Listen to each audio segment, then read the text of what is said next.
Obrigado, Geraldo, pela parasitologia, pelo estudo da vida, biologia, envolvendo mais uma vez o programa Eureka. Há mais de um ano, Geraldo está conosco e é sempre grato ouvi-lo e perceber a interação deste biólogo com a vida e com as proposições que a biologia traz no Exame Nacional do Ensino Médio. Falamos no primeiro bloco quanto à inserção do aluno na escola pública, no ensino superior. O ideal, evidentemente, seria o de termos mais vagas nas escolas públicas de ensino superior. Isso não é possível. Aliás, por que não é possível? Porque uma série de envolvimentos políticos, sociais, econômicos, enfim, aí teremos muito por discorrer. O fato é que há gente querendo estudar e não há vaga. Portanto, criou-se uma proposta, a Universidade para Todos, o ProUni, Programa da Universidade para Todos, que objetiva fundamentalmente levar o aluno da instituição pública, porque essa é a condição, só concorre às vagas, só participa do projeto, da proposta, da iniciativa, aquele que estudou todo o ensino médio em escola pública. Observe, se você infelizmente não cursou uma das séries do ensino médio em escola pública, você não está apto a fazer a sua inscrição e, evidentemente, a ser beneficiado com a bolsa integral ou com a bolsa parcial do ProUni. Então, é condição sine qua non mesmo.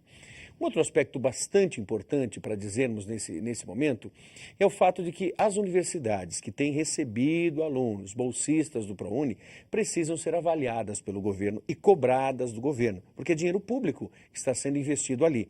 E, evidentemente, o que se espera é que haja retorno. Há, sim, um retorno de muitas delas. De outras delas, sempre é necessário que se investigue, pois a expansão do ensino superior brasileiro tem o seu aspecto bastante importante, porém tem o seu aspecto de questionamento, de dúvida quanto à qualidade propriamente dita. A partir de hoje, nós vamos dissecar um pouquinho mais as competências. E falando em competência, a primeira competência sobre a qual queremos falar é a interpretação, é a compreensão, ou seja, ler o enunciado, ler as questões, interpretar as questões. É, sem dúvida nenhuma, uma competência fundamental para você, estudante que está conosco. Na sequência, queremos saudar o professor Matheus e a Química. Muito obrigado, Matheus, por este momento. Eu espero que você que está nos assistindo, telespectador, telespectadora, aproveite muito a Química da vida.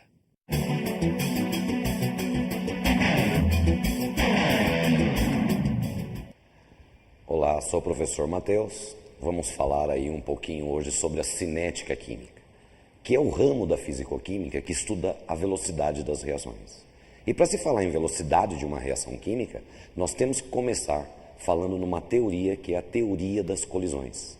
E essa teoria determina que uma reação química acontece através da colisão entre as substâncias reagentes. E aí a gente tem que tomar um certo cuidado, porque essas colisões, elas não podem ser só um resvalo entre as moléculas. Para uma reação química ocorrer, eu tenho que ter essa colisão no ângulo perfeito para cada uma delas. Você vai acompanhar agora na tela a reação que nós vamos pegar aí como exemplo para falar sobre tudo aí que nos interessa hoje da cinética, que é o H2 mais o I2 produzindo aí o 2 do HI. Eu queria que você observasse direitinho, dentro desse sistema, inicialmente vazio, nós vamos começar agora a reação. Então vamos colocar aí uma certa quantidade de reagentes, H2 e 2. E aí cada uma dessas substâncias tem aí seu estado de agitação. E é em função dessa movimentação, em função dessa agitação, que vão acontecendo as colisões. A cada colisão eficaz, quer dizer, no ângulo perfeito para cada uma das substâncias, que acontece entre H2 e 2, nós vamos tendo aí a formação do HI. Agora vamos pensar um pouquinho. O que mais interessa para a gente dentro da cinética química são os fatores que podem alterar a velocidade de uma reação. Quer dizer, o que é que nós podemos fazer para que uma reação aconteça com uma velocidade maior ou uma velocidade menor, dependendo da nossa conveniência. Vamos imaginar de novo, e agora acompanhe aí direitinho na tela. Pensando inicialmente nesse sistema onde eu tenho essas quantidades de H2 e 2. Bom, com essas quantidades, eu tenho um certo número de colisões. Agora, se por acaso a gente colocar uma quantidade maior de H2 e 2, observe bem direitinho, o que você acha? Agora, a quantidade de colisões que vão ocorrer é maior ou menor? Bom, claramente maior, né? Quer dizer, se eu tenho um maior número de colisões, isso me garante que eu vou ter mais substância reagindo, mais substância sendo produzida nesse tempo, o que determina uma velocidade maior para a reação. A grande conclusão que eu quero que você guarde: se eu quero aumentar a velocidade de uma reação, eu tenho que criar condições para aumentar esse número de colisões. Se eu quiser diminuir a velocidade da reação, eu tenho que criar condições para diminuir esse número de colisões. O primeiro fator que a gente vai estudar, e muito importante, é a concentração dos reagentes. Então, inicialmente, você tem esse sistema com essas quantidades de H2 e 2. Agora nós vamos encher isso daí do H2, quer dizer, aumentar a concentração do H2. Vamos encher aí de 2, quer dizer, aumentar a concentração de 2. Agora, claramente, se eu tenho mais moléculas dentro do sistema, eu vou ter mais colisões. E se eu estou aumentando o número de colisões, a velocidade da reação vai aumentar. A conclusão: aumentando a concentração dos reagentes, nós aumentamos o número de moléculas nesse volume, quer dizer, aumentamos a concentração, o que determina mais colisões, o que garante uma velocidade maior para a reação.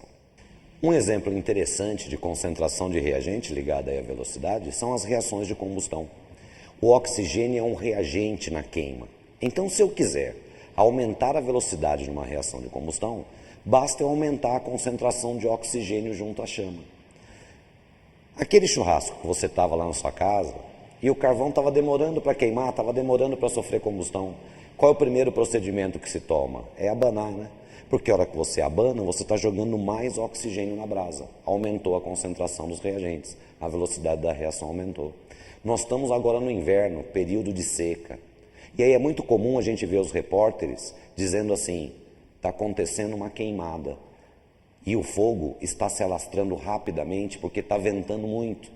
Por que o vento faz esse fogo se alastrar mais rapidamente? De novo, é o aumento da concentração do reagente oxigênio na queima que faz a velocidade da reação ficar maior.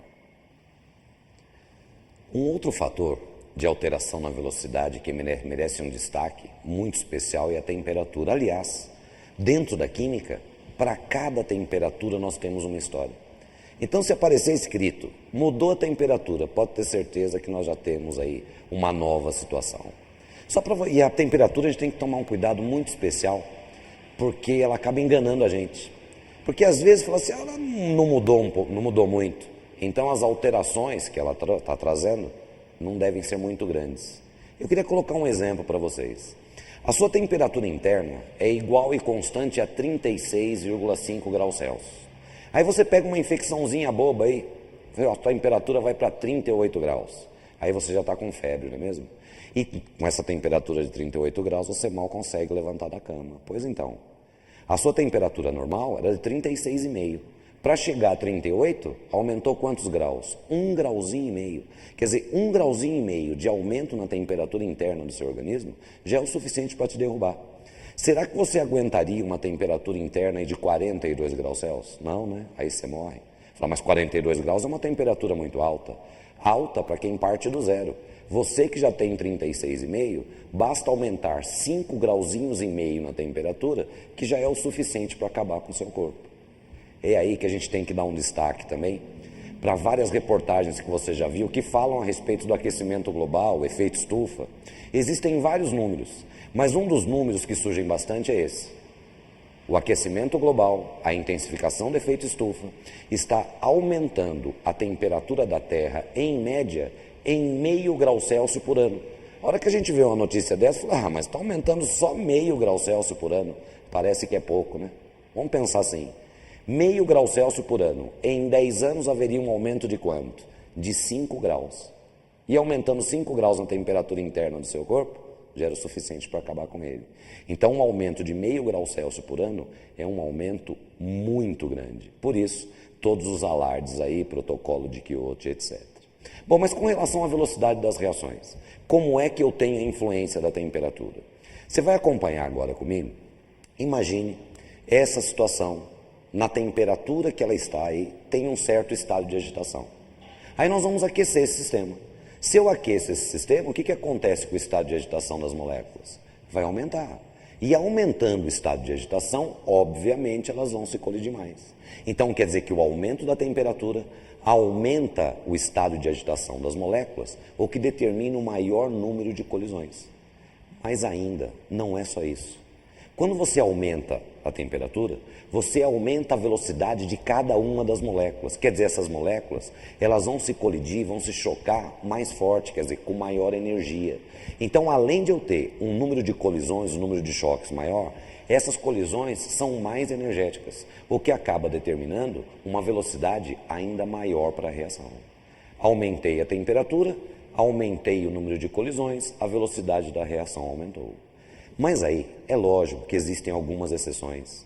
Só que dentro de milhões de reações químicas, algumas poucas são exceções a isso que nós acabamos de falar. Mas aí a gente tem que trabalhar de uma forma geral. Vamos imaginar, aí na sua casa, todo aquele monte de alimentos que você tem, na constituição de cada um desses alimentos, existem centenas e centenas de substâncias. E todas essas substâncias estão sofrendo aí uma certa reação. Quer dizer, agora na sua casa está acontecendo milhares e milhares de reações químicas. Aí você não interessa qual é o alimento. Se você quer que ele dure um tempo maior, onde é que você guarda ele? Não é na geladeira? Fala por quê?